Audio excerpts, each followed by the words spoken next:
కారడ ఉంటే చీమలు దూరని చిట్టడ ఉంటే అడవుల్లోన ఆకులు ఉంటాయి, ఆకులు మేసే మేకలు ఉంటాయి, మేకలు చంపే పులులు పుడతాయి, పులులే పెప్పులులవుతాయో.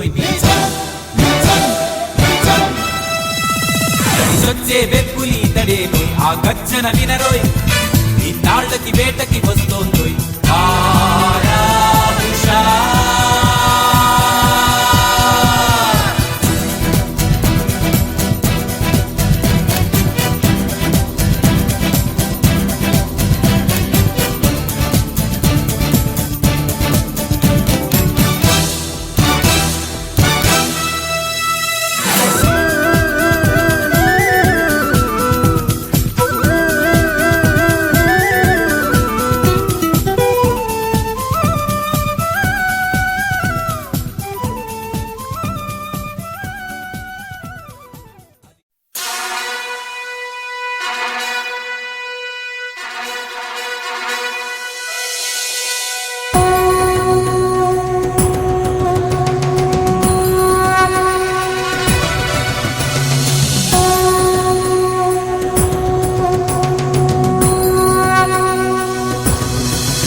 చంద్రబాబు నాయుడు గారికి తెలిసిందల్లా దొంగ వాగ్దానాలతో మోసం చేయటం, వెన్నుపోట్లు పొడవడం, కుట్రలు చేయడం, దోచుకోవడం, దోచుకున్నది పంచుకోవటం.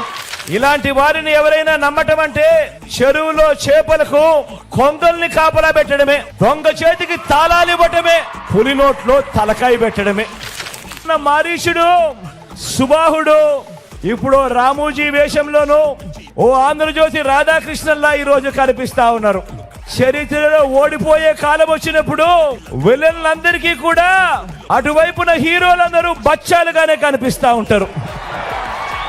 ఎన్నికల్లో ఒంటరిగా ధైర్యంగా ప్రజల ముందుకు నేను వస్తా ఉన్నా. మరి పేదలకు నువ్వు చేసిన మంచి ఉంటే నువ్వెందుకయ్యా బచ్చాను చూసి భయపడుతూ పొత్తుల కోసం ఎగబడతా ఉన్నావు అని అడుగుతా ఉన్నాను చంద్రబాబును.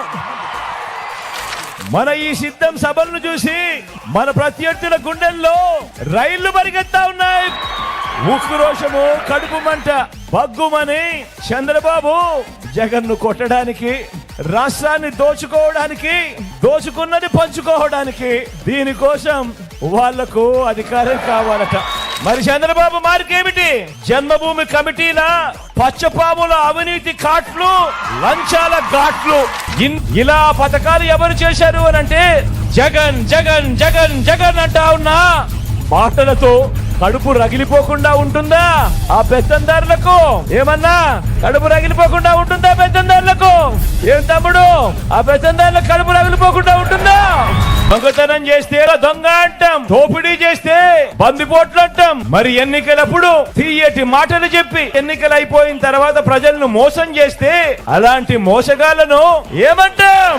420 బాగా చెప్పారు. అలాంటి వాళ్ళను 420 అనే అంటారు.